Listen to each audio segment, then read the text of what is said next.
All right, in this video, I want to go through our first quiz and kind of tell you what to expect. Now, first things first, when you click on it, you will notice there was a little hourglass next to it, and you get this message saying, this is a timed assignment. You have 20 minutes to take it. So if you don't have time to do it right now, hit cancel. Right? You'll also notice the deadline is right next to it. So they're always going to be due, unless I tell you otherwise, they're always going to be due the Tuesday night, just like your homework. Okay, so you're going to click on it. You're going to say, okay, I've got time to do it. So I hit continue. You will notice once you log in, it looks just like a regular homework assignment. Up on the right hand side, there'll be a time, how much time you have left. If you don't like that, you can click this little arrow and make it go away. Okay, so now it looks like a regular homework assignment. You can scroll down. I picked a problem just out of random. This is clearly not our class. I just picked it just to, so I wasn't tipping you off to what's on your first quiz. And I want you to notice when I go and click into here, all is normal. When I hit submit answer,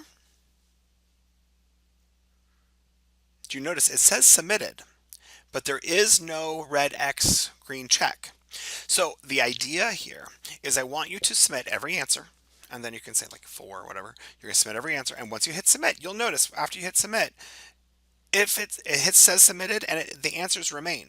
Right. And if you're completely done, you can close out of this just like a regular homework. But because this is a test, there is no green X's, no red green checks, red X's. You don't get to know on a test whether you did it right or wrong and get more attempts. No. So you do get 100 submissions though.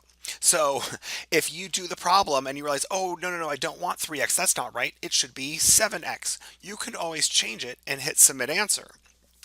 And then it will retain the new answer. And it will retain everything else that you've submitted below. Highly recommend submit one item at a time. Don't try to do an entire problem at once and hit submit, or do all the problems on the page and then hit submit. Do one at a time, get them locked in. All right. Now the grading for this, is all the problems are equal weight. So if you look at problem 1, you say, yeah, that's going to take me a long time, but problem number 2 is a lot faster. And you know how to do it, do problem 2. It has the same amount of points as problem 1. No matter how many different parts they have, they're the same amount of points. Then the grading for this is also not going to come from WebAssign. It's not about the auto grading at this point. Quizzes and tests are graded by hand. So I expect you to do all the work that you would have to do for the problem on your paper. So you're going to do it on your paper. You're going to take a picture of it. You're going to upload it to OneNote. So now when you go to your OneNote, if you're in the app, you will see each student has quizzes and tests, class notes, and homework. Well, this would go in your quizzes and tests. And I've already created a quiz number 1 work for you to do. So all you're going to do is take pictures, drop it on this page. If you are on the web-based version of OneNote, it'll look more like this, where when you click in to your individual, I think I can slide this out. Yeah. You're in your own individual notebook. You're going to go quizzes and tests. You're going to go to the quiz 1 work. Click in here, click insert, and drop your picture in.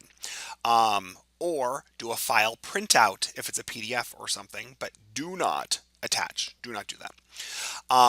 So I will then go through and grade your work, and then that is how your grade is awarded. So please understand, it is not coming from whatever here we go, whatever WebAssign says. In fact, it's not going to tell you. I will go in and override those scores.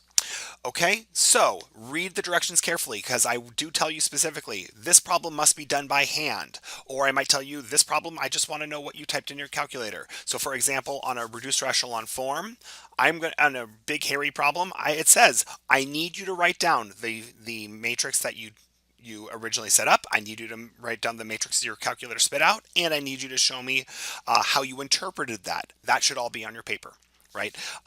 So you can't just write down the picture or take a picture of your calculator and say, there you go. No.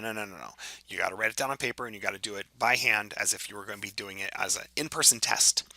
All right. If you have any questions, please ask before you click into the test, because once this timer starts running, there is nothing I can do to stop it. There's nothing I can do to add on more time. Okay.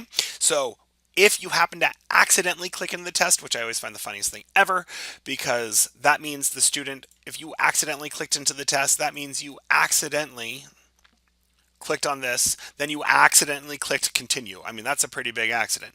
But if you accidentally somehow click into a quiz, just take it, because there's nothing I can do to add more time. So you just have to take it, do the best you can.